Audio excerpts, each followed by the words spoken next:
Step into the game, we're talking wood and grain. Charles bring the heat on Southern Yellow Pine. Mascot US species, all is on the line. Gregg with the spruce, keeping knowledge defined. Ash and moderates, drop the facts in the booth. We on the buy, the sell ain't no hidden truth. Economics and trends, we got it all so clear. Lumber Word Podcast, best believe we're here. If you want to make more, get in on the score. Join us every week, you'll be hungry for more. Hey everybody, welcome to this week's episode of The Lumber Word, episode 178, 12 o'clock on the 13th of August, 2026. Glad everybody got back, except Charles is still wrangling cattle or doing something like that. Had a lot of people call yesterday wondering if we guys are if we quit doing the show. We got Sig Thoma on, recurring guest. Matt, thanks for getting Sig on, and great thought to talk about a lot of things going on. So I'll just jump in on the market real quick. What we're seeing from our side, had good liquidity.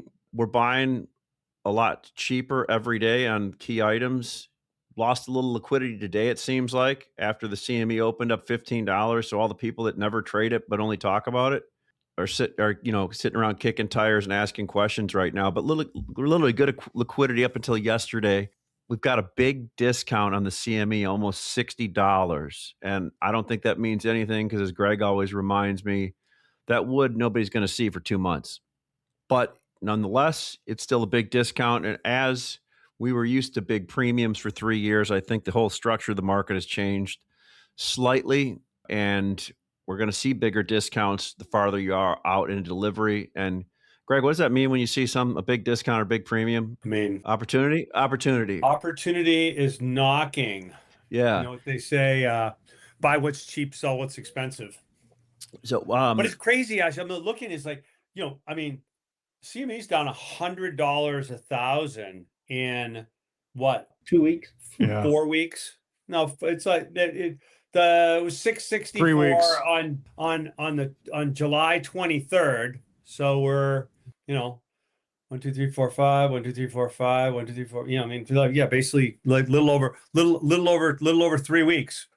Here's just a few items I was looking at today versus print. 2x4 10 footers.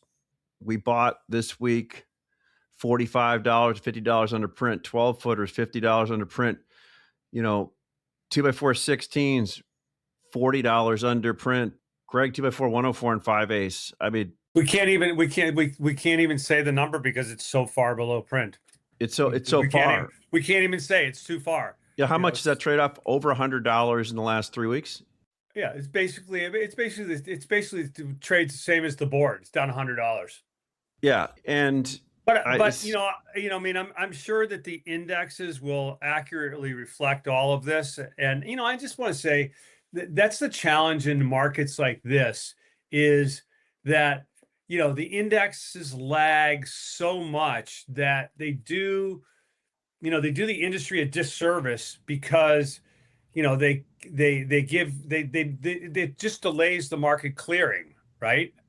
Well, it's one of the things where the CME really is more reflective right now of where the market's moving towards, right? But that's what we saw this week. Matt, what about it's also what happens in supply side markets. If you look at the market, we've been basically up since the low of last November, right? And I look at that, and the most interesting thing, Ash, you and I were looking this morning at the boob tube. CNBC had a feature on surging lumber prices.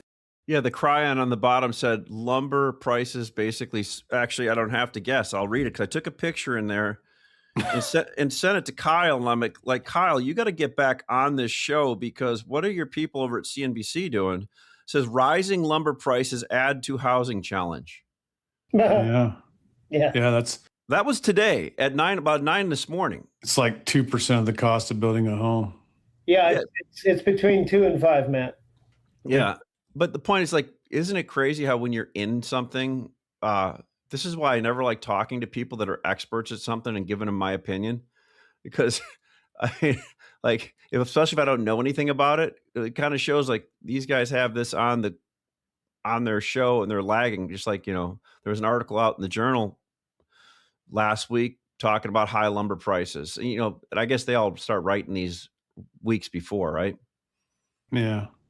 But I mean, it's hard. It's hard to be a real time accumulator of information with such a giant pile of different SKUs that you'd have to follow. I mean, we just deal in framing lumber. Think about all the specialty lumber and low grade lumber and odd, 4x and 6x and all these different regions that you'd have to accumulate that information from and to know and hope that you're getting accurate information because, producers have agendas, wholesalers have agendas, retailers have agendas. So you're always going to get it skewed a little bit of the information and you're not going to get the whole 100% accurate story. It's a difficult One job. place where there's no agenda is the lumber word.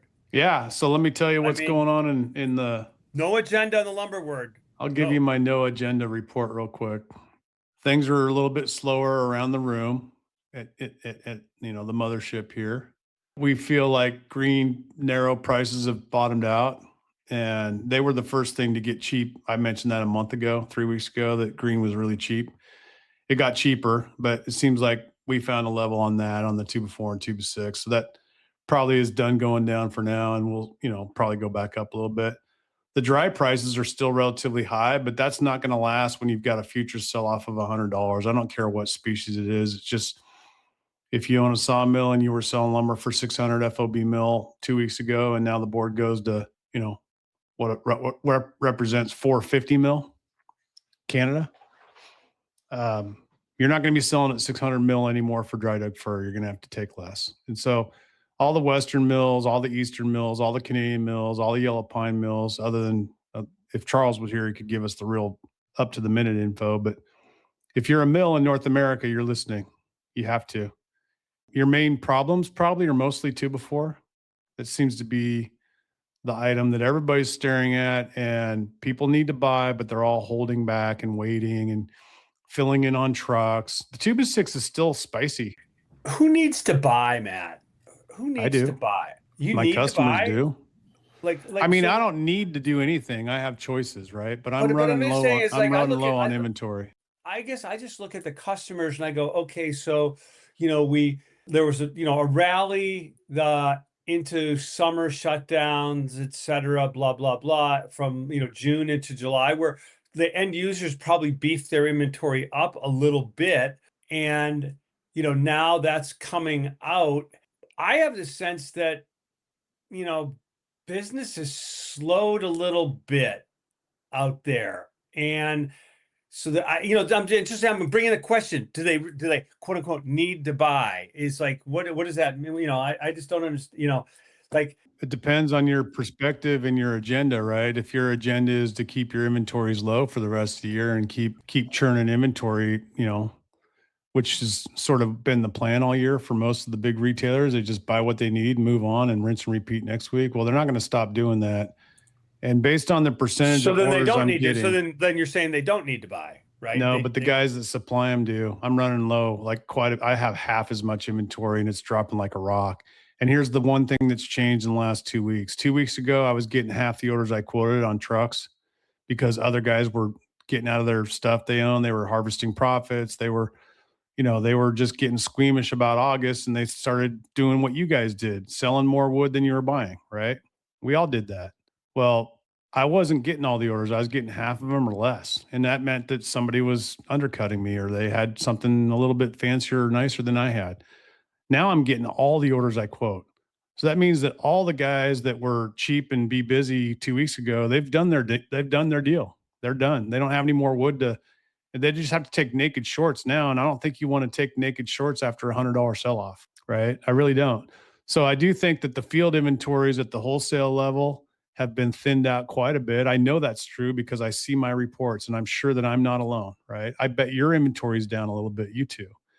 We consciously reduced. We had as we told everybody on the pod for, the longest time, we had an all-in, full-in inventory position. And that was pretty much the case until the 4th of July. And, we sold in the month of July. July was probably our best sales and billing month since COVID. And our inventories was down 50%. in the month of July. And part of that was, Ash and I were talking, well, nobody's really offering us anything because they were going into shutdowns, right? We're heavy to we weren't getting offered anything really. We weren't getting offered anything, so we just sold. Thank God we weren't. And I don't think we bought more than we sold yet this week. But Sig, Sig had some input. I got one important thing just to share. I saw a company that buys 36,000 truckloads a year of lumber. Okay, not OSB, just lumber. And their sheds were empty last week. And I mean, to the point where some of those sheds hold, I don't know, maybe 900 units of lumber, and they had 2 units sitting in the shed. Why are they going out of business or what? No, I'm just telling you. But I'm just saying is if you buy that many trucks, I mean, either you're in the business or you're out of the business. If you only have 2 units, you're out of business. So it's a non-factor. No, guys, no. Trust me, no. It's just, I got a guy that has to. I had dinner with a guy last week that's a customer of mine, and he's got he buys the lumber, waits a week or two for it to ship to his reload. Then it takes another couple weeks to get it treated. Then it takes another couple weeks to send it to his final destination where they actually consume the lumber, right? So he's got a 6 to 8 week lead time between the day he issues a PO and the day that wood arrives in his inventory at the yards. And he told me he was down to 60 days worth of inventory. And I said, well, you have no inventory. He goes, yeah, I need to buy. Well, this was a week and a half ago. He finally bought something yesterday. It took him another 8 business days to make that decision to go ahead and buy some stuff. And it wasn't until I told him, hey, the stuff you're buying is starting to bottom out. You might want to buy it now. So, this guy's a veteran. He's been doing this for 40 years. He knows what he's doing. He knows where all the bodies are buried. And he is emblematic of our industry right now. It's the summer. Everybody's watching the board. Everybody's sitting there doing nothing, thinking like, oh, this will just keep going down forever. Guess what? It's not going to go down forever. And if you're a value hunter, you ought to be buying that board right now. Yeah, I was just take delivery on it.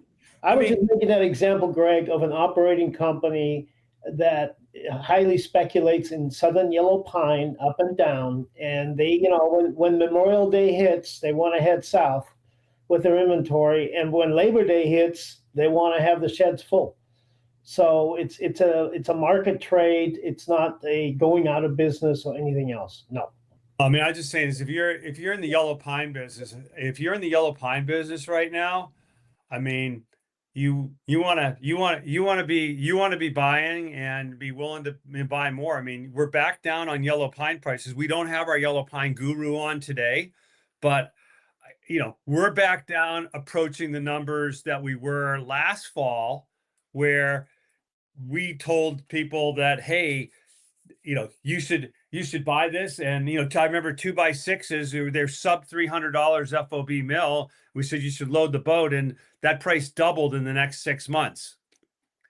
Maybe it's a week early, maybe not, but we'll have to get Charles on and talk about the production numbers, because these numbers are back down where mills are going to be losing money making yellow pine.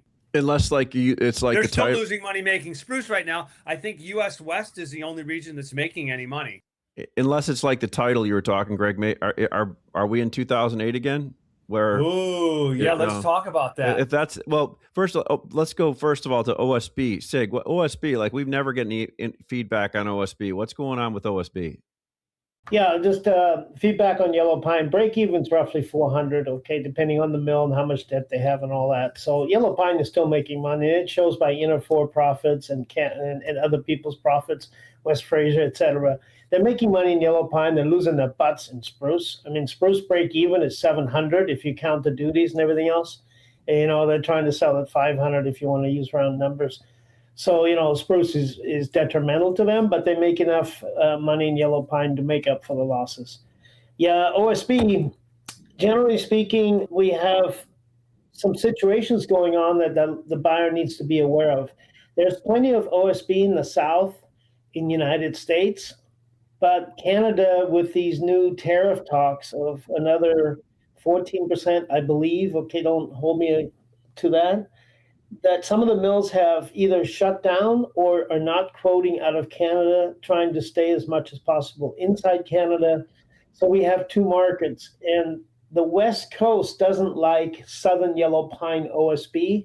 So they get usually fed from Canada, but they can't get any from Canada right now because they're not quoting because of the export-import tariff situation. So that's the OSB market. So you can buy trucks in the South for $200 or less, not much less.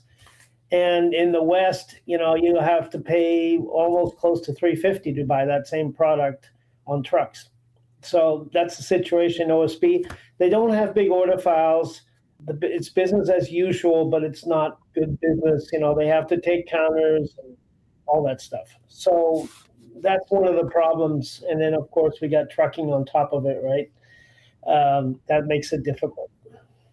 But that's the OSB rundown. Flooring is really bad as far as pricing goes. 23, 30 seconds tongue and groove is around $400 to $500 regionally speaking, depending on where the mill is and how much you have to pay for trucking. And then also there's a plant being built in Alabama by a foreign entity. And I heard that they stalled all the project completely till further notice because, these guys are all bleeding in Europe and here. And therefore, they can't finance these projects. There's a couple other U.S. mills that stopped their projects, big ones, because they're just running out of money. They can't afford to lose money in their daily operations and then lose money on top of or give out money to fulfill the projects. Yeah, that's it in OSB. What's going on up there in Eastern spruce and Euro type stuff, guys? No, I mean, go ahead, Ash. I can Euro. We've got vessels hitting in the next 2 weeks.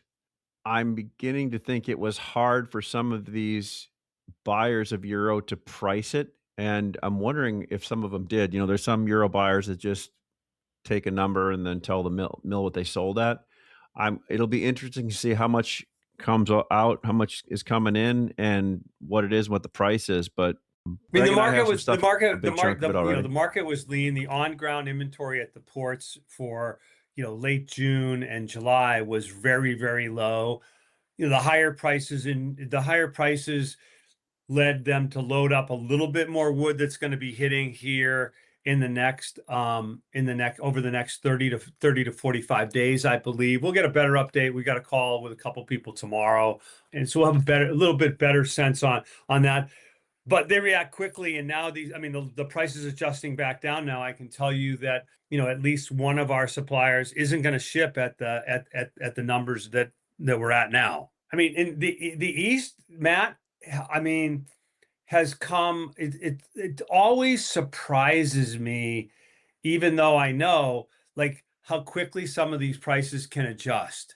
And in particular, we were in a supply push market, not a demand pull. And so, you lose a little bit of liquidity, and that's all that it really takes. Yeah. So the calendar's not really that favorable for the market right here. I mean, at best, you get a little bit of a dead cat bounce into Labor Day, and then, be interesting to see how mills play a lower tariff in October. But, I want to get back to the Sig, saying the pines were making money. Midweek prices, the index price is close to $400. And from everything we understand is they're trading at significant discounts to that. So, they were making money, but now new business, they're not making money. That's a good point, Greg. And the other thing that I commented on last week, which is still in effect right now, is the historic premium that U.S. West is to spruce. Yeah. I mean, you think about it. A year ago, Matt, we were delivering hem fir on the futures contract, and today it's trading, I don't know, $100 over the board. Nah, not really. What's the market price of Coast hem fir delivered Chicago today? Depends on the tally, but somewhere between 615 and 650 Chicago. It's all tally dependent. Like, 650 to 650. I can drive a Mack truck through that spread. So like if the futures delivery tally, I mean, a futures the cash delivery market, just a good normal random, not a jammy tally, just a good normal random. probably like that 620. like so 620 on that futures delivery tally. 620. So then it's only a $60 premium to the board. Well, there you go. Buy the board and sell the cash, right? I mean, it doesn't take a rocket scientist to figure this out. But here, this leads me to a point I wanted to discuss this. I had a really interesting conversation with a couple of sawmill owners out west here a week and a half ago. Yeah, 2 weeks ago. And it became obvious to me that they didn't understand the new futures contract at all. Now, this is Shocking.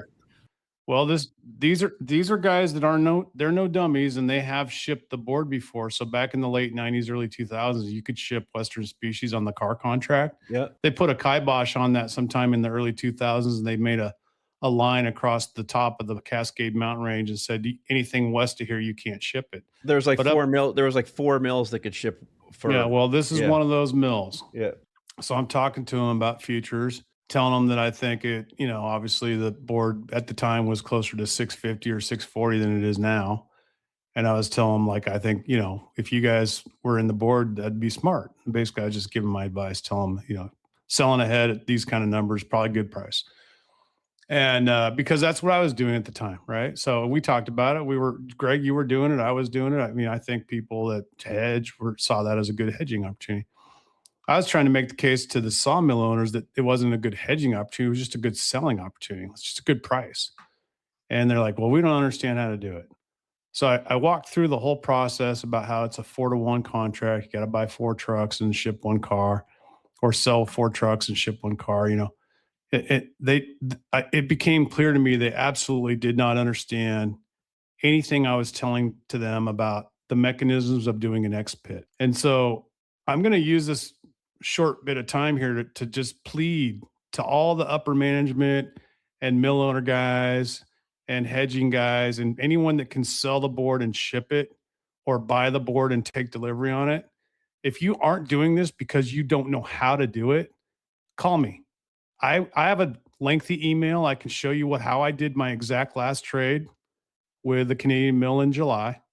I can tell you how I've done trades on the other side where I was the seller and the shipper. And Gregg and Ashley, you could do the same thing because you've sold the board and shipped it before. We're the first the first ones to do it. I'm not even that smart, but I can do it, right? So if I'm not that smart and I can do it, then you can too. And I would be happy for free to teach you how to do it so that you're not afraid to use the board to your company's advantage, right?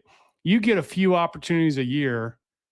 In any standard year, a mill gets a few opportunities a year to lock in some tremendously high dollar orders. And that don't have to be coming out of the cash market. They can come out of the futures market. You got to erase that thought from your mind that this futures thing is so hard to do. It's not. It's very simple. You just need a basic understanding of how to do it. And I will help you learn that. Call me, email me, call Gregg, call Ashley. We will happily help you out. We want more participation in the futures contracts. It'll represent our market much more fully. And, these mills that just don't do it because they don't know how, they need to learn how. They really do. This is the lumber word being very self-serving at its most, because we will all benefit tremendously by having more people active in the market. It will improve the liquidity, the price discovery. So I just want to let everybody know, Matt's doing it for free, but we're going to get a big advantage if you trade it also. It's not so much that, it's just that it's a great tool. I mean, Gregg, you wouldn't have made it through last year without the basis trades, and neither would I. Right? Yeah, no, we made more money being short futures than we did doing anything else last year. Yeah, and what if you were a sawmill? I really miss that. I really miss that. But right now I do want to highlight for one of the segments that listens to the pod. If you are a multifamily and you have anything still to cover for this year, boy, what a great opportunity right now. The numbers have come back in a lot of cases to where we were in Q1 or are darn close and will be. And if you have stuff that was sold there, don't get too greedy. This is a good time. And to the extent that you can get some people that are interested, I mean, the prices that we can guarantee now into Q1 of next year, very, very attractive. So, that's my shameless plug to, to help you, help me, help you, help me. Need deeper insights into wood products prices?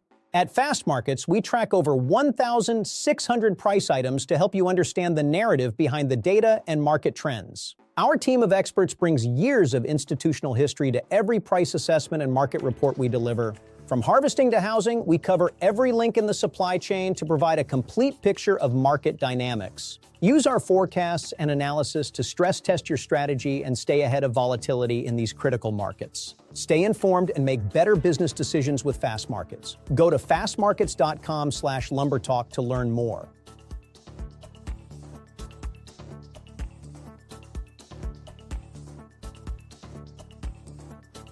We've talked a lot. We've talked a lot about cash today.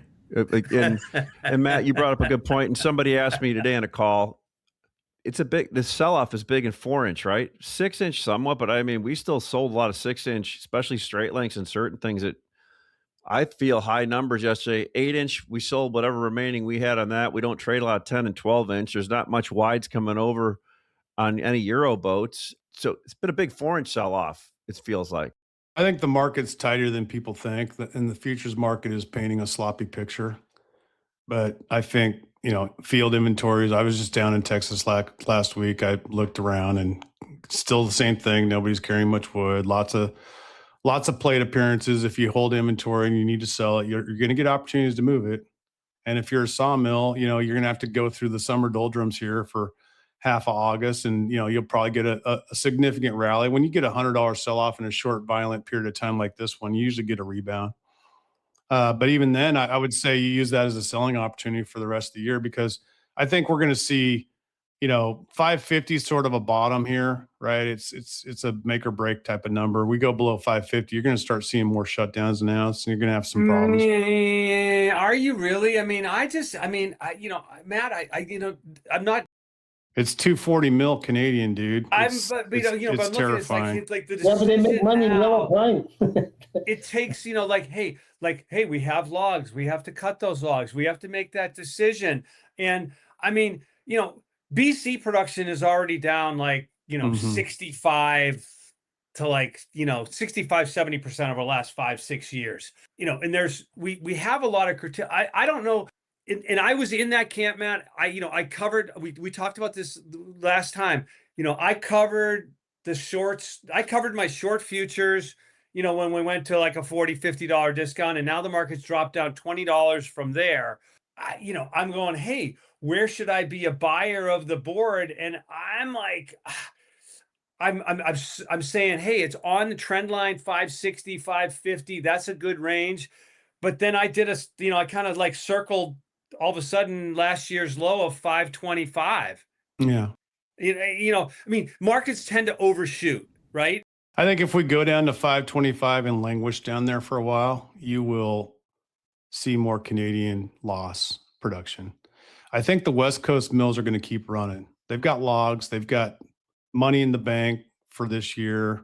I think the yellow pine guys, for the most part, will keep running. The weaker ones that are old and antiquated, you might see some of that stuff fall off. They've the boats. already closed. But I think that your main culprit here for the further shutdown of production would be coming north of the border, just because the math is so bad for them. If you expired with 100 contracts long in September, who's going to ship the wood? You're going to get Hemfer? You're going to get Eastern spruce, Western spruce? I don't know. I'm talking no great question. Not EFPN. Not going to. If you just hypothetically went off with 100 September futures, you don't even answer the phone when any brokers call you. You just say, I'm taking it all into Chicago, and I don't give a shit what it is. You got to ship the heavy 16 tally with the exact thing. What is it going to be? Is it going to be Hemfer or is it going to be spruce? I have no idea. God, that'd be fun to try. Probably that. won't be hem fur. There's not a lot of hem fur production still today. if I wanted to go out and buy 25 cars of him for 2 before 2 and better, it would be really difficult. So one of the interesting things, and Ash and I had a discussion earlier about, hey, don't compare last year with this year. Well, I'm not gonna compare it, Ash. I'm going. Can you do the nerd voice again? I like, just stay in character. It's good. I'm going. It's like Slim Shady. It. Last year, the board held a big premium all year long, and then at the very end, it would come down to the cash market. Yep. Now we're in the situation where, the board's been carrying the discount, did last contract and this contract, it is right now. And, maybe we flip that switch, and what's going to happen is it's going to carry the discount, and then rally back up to the cash market. Right. Yeah. But anyhow, I do have, this is a lot of talk about futures, and we need to broaden our housing. Talk about housing. Yeah. I mean, let's Sig talk about Sig housing. had some really good points to talk about coming into here. Yeah, so to get you guys' point on the futures market, Matt, great effort to get the industry more involved in it. It needs it badly, but their culture from, their fathers and their grandfathers, it's very difficult to integrate that culture to start looking at it more on the financial side instead of worrying about where the next 50 loads of logs are going to come from and what the cost is on those. So that's the challenges you have there, that it's a very old cultured industry that's hard to change, but you're on the right track. It needs to, and it should, but it's very hard for us to convince. Well, take advantage of my offer now, because when I retire, you're going to have to pay for my consulting fee. That's right. Yeah. Do we have a retirement date, Matt? No, it's 7 to 10 years from now. It's a while. Oh, okay. I'm still having fun. I still enjoy this. We're doing the pod together. I mean, hey, I live a charmed life. I thought you were dropping a bomb on us right there. No, I think I'll just slink away the old Irish goodbye without saying anything to anybody. Nothing better than a good Irish goodbye. Absolutely. So get back to the housing, you guys. Also, distribution profits are very good. By the way, you're correct. Universal made $1.39. They haven't made that in 3 or 4 years on a quarter. And then other distribution companies are doing well also. So because of the lack of inventory in the field, generally speaking, broadly speaking only, these distributors, if you have 4 items on a truck, they can get a premium. And so the distribution profits clearly show that. As far as housing goes, we had a really nice turn up in February, March, April, little bit of May, where we had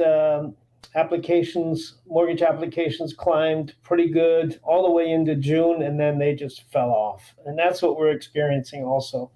We've had probably a good 15 to 20% setback since the high of June in mortgage apps. And when there's no applications, there's no sales, right, except for a few cash sales. But those are on a smaller scale. So the majority is still a problem. We have a housing dilemma where if we lower rates, everybody wants lower rates. Well, the builder's going to raise the price the minute you lower the interest rate. That part is guaranteed. If you raise interest rates, well, then they have to lower the house a little bit, right? So they're trying to keep into the same payment as we have, but it's not affordable as we see because housing is not doing well. We're selling 600,000 newly built homes a year when we used to sell as high as 1.1 million. The other scary number out there is the foreigners used to buy 274,000 homes at the peak back in whenever it was when we had cheap money. That's all changed down to now roughly 60,000. So it's dropped from the high of 270,000 per year down to 60,000. So we're missing 200,000 home sales to the foreign people that came in to invest in the United States or decided to move here, whatever the situation may have been. So speaking of that, the demand is very soft. The remodeling is decent, but no upside, just kind of chucking along, as you can see with Home Depot and Lowe's, and their stocks are down still 30% from their highs. And that tells you really what's going on. Wall Street knows all that stuff. And that's the challenge we have out there. And Greg, to your point, I don't think mills are going to shut down. West Fraser is going to make $1.59 a share. They're not going to shut down mills in Canada that I can see. until they start losing money all the way around. Yeah, I mean, like BC, everything's either shut down or been announced is going to shut down. I mean, they've squeezed that there's not much more left to shut down there. I mean, and BC production is an afterthought in North America now. I mean, it's US West, it's US South, and it's Eastern Canadian production. Yeah. And I'm still back to the dichotomy between how strong US West production numbers are, and then I contrast that with how weak Southern numbers are, and spruce is kind of in the middle. And there's mills for sale in the South. I mean, I can't speak of any names or anything, but there's mills for sale in the South after they had this nice little run. So the problem is 3 new pulp mills are opening up in South America, and they're going to annihilate the rest of any pulp in the United States. What does that mean for lumber? What does that mean for lumber, Sig? Well, the byproducts, your sawdust, your hog fuel for boiler burning, your shavings, your chips are going to be, very limited to be taken away. So they're going to have to go into pellets or other items that I don't even know about. And if you go pellets, you're going to have to be close to the coast because they're going to go offshore. So Europe has to burn 15% of all products, renewable resource, to make electricity. So Europe has to burn wood pellets by law to maintain the renewable resource structure for burning wood or coal for electricity. Yeah, it's not good. The bottom line, Ashley, you need a place to take your byproducts. Especially in the South, right? That's a piece of money that gets factored into the cost of the log and the cost of the final output. So your costs, your mill net return is based on, how efficient the mill is, what the price of the lumber is when it's made and dried and planed and shipped, and then all your low grade and fall down materials. So that includes your number 3, your utility, your economy, kiln wets, and then your shavings, your chips, and all that other stuff that gets sold to, a Longview Fiber or somebody like that. And so that's a bigger part of sawmill operations than the general public really understands. If you ever go visit a sawmill and you see giant stacks of chips all over the place, that's a problem. That causes shutdowns if you don't deal with it, right? So I'm curious. There was a pulp plant shut down a couple months ago in Prince George, and I called Reg at Carrier and I said, "Hey, is this going to affect you guys?" Because I know that does have an effect on the local mills. Yeah. He said, "No, not this particular time. But will it affect if you lose more of this pulp capacity in North America?" Well, then, yeah, it's going to have a downstream effect on sawmills. Yeah, and to that point, too. So you buy logs for $170 a ton. I'm going to make it in the ton so it's easy to understand. And then that log goes through your mill, and it costs you roughly $100 a ton to put it through the mill and dry. And therefore, your byproducts are now at $270 a ton cost when they come out, the side where the byproducts come out in the mill. And the truck pulls up for the chips. This is on the West Coast. And they're getting $10 a green ton for the chips. And there's 14 green tons usually on a truck. So their net return is their bottom line is $140 for every chip truck that leaves, and they're into it for somewhere around $4,000 cost. That's to point out Matt's dilemma, what he said. It's brutal what the West Coast with the chip situation is going through. And yeah, that's a big red number. Maybe some college kid at Clemson can figure out a new use for chips and byproduct to come up with a new product that's economically viable. He'd probably be a bazillionaire real quick. A quick question. Switching subjects here, Matt. You had one. We were talking about this. We kind of kicked the can down the road on is it the adjustment to the countervailing duty or the adjustment for 35 to 45 to 35%? I think Sig knows more about this than I do, but I heard yesterday that they moved it back to late October. Yes, they delayed it. Yeah, that's correct. And why is that, Sig? You knew more about it than I did. Well, more money in the coffer. Why do you think? I mean, who forced that is what I'm saying, because it should have happened in August.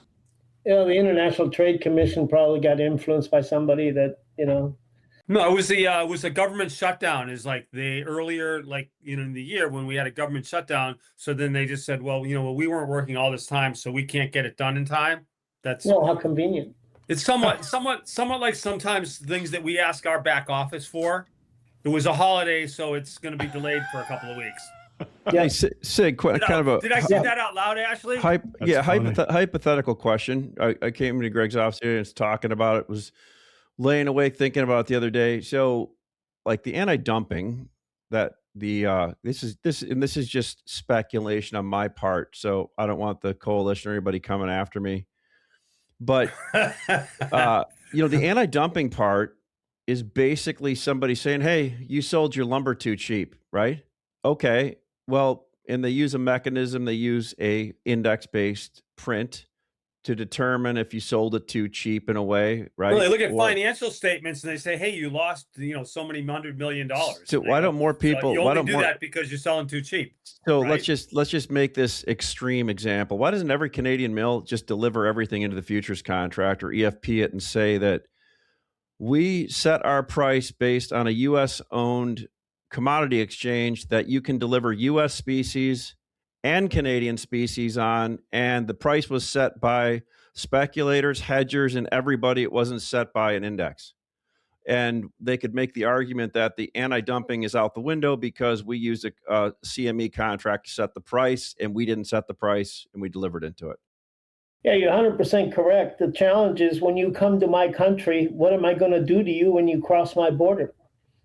And I know that sounds fifth gradish, but that's what really happens. I mean, if we take the bully out of the classroom, but you can't, No, but I'm saying is like if you just the other day, if you got a bunch of lawyers in a room and just argued legal stuff, couldn't you say that if they used a U.S. based commodity exchange to set the price that you can deliver U.S. species and Canadian species off of, that they're not dumping anything. They're letting the market set the price. They're not setting the price. Guess what, Ash? You know what? We had a birdie tell us that the coalition's looking to increase the tariff from 10% to 25%. Yeah, I heard that too.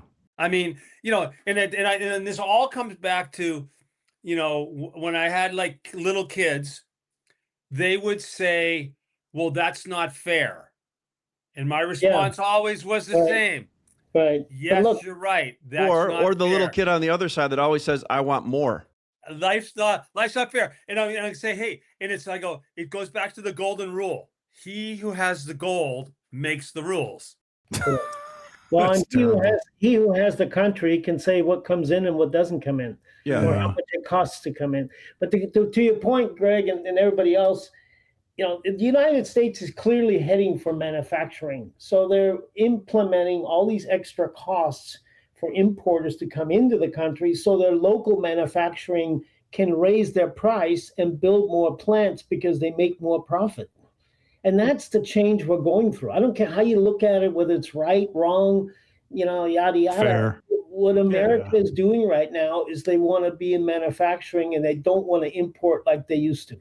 If you look back, it's a trend away from globalization. Yes, absolutely. Ford just came out today and just said that they're moving the manufacturing that they have in China back to the U.S.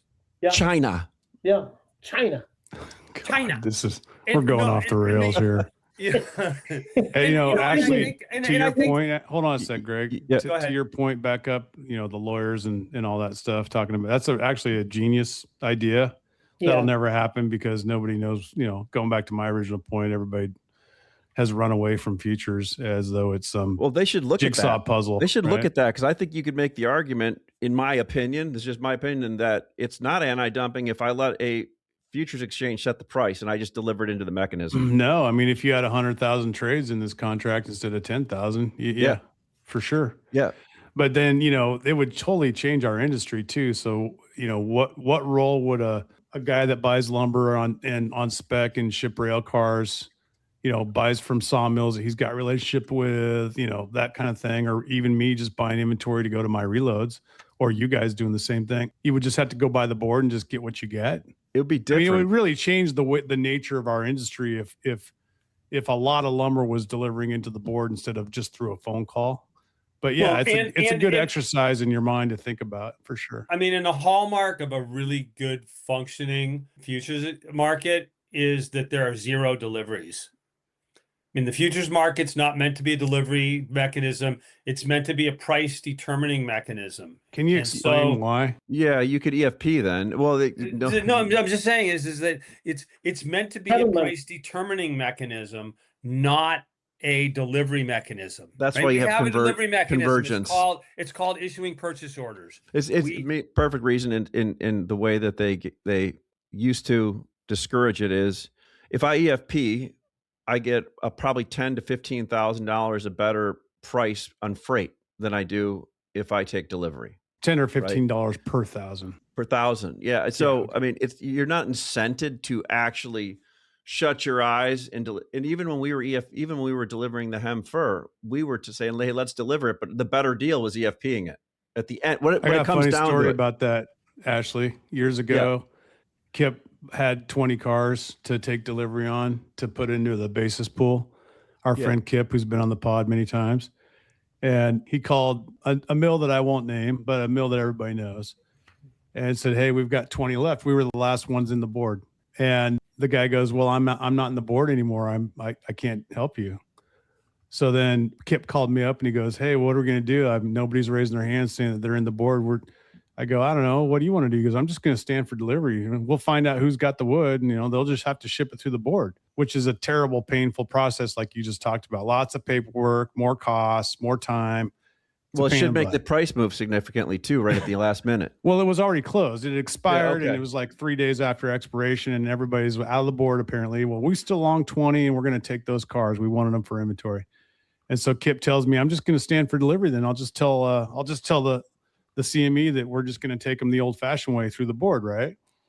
And then our phone started ringing incessantly for like 3 days in a row, trying to get us to EFP from the same guy that a week later earlier had told us he wasn't in the board anymore. So he still was in the board. And Kip First out of liar pure- doesn't have a chance. Yeah. Hey, I and got a this is the hard fu- stop at 1, guys. I'm gonna have to roll off. I'll All right. see you Well, next here's week. the Thanks, end of the guys. story is that Kip don't leave yet. Kip just told the guy, "Nope, we're just going to stand for delivery. You just have to ship them." And then that guy never did that again. Yeah. Hey, this is a big deal for the whole industry, you guys. Don't forget, the guy goes to hell. He was supposed to go to heaven, and he's got hot babes, and there's steaks and bands playing, expensive red wine, and Peter calls him up and says, "Hey, I made a mistake. You're supposed to be in heaven." The guy goes, No, I'm good, man. I'm down here in hell, and it's great. It's unbelievable." So the next day he wakes up, there's some dogs chewing on old steaks. There's no hotties. There's no band. There's no red wine. He finally sees the guy and he goes, "What the hell happened? This place was on fire last night." And the guy goes, "Yeah, it was election day." Oh, election day is coming up, okay? So be careful in the lumber market because who knows what old DJ is going to come up with. See you guys. Let's end on Cheers. that one. All right, guys. Appreciate That's it. a great one, Sig. Thank you for Yeah. being on. Thanks for listening to this week's episode of The Lumber Word. The Lumber Word podcast is dedicated to engaging conversations about the lumber industry, including trading ideas, market trends, and evaluations of overvalued and undervalued assets.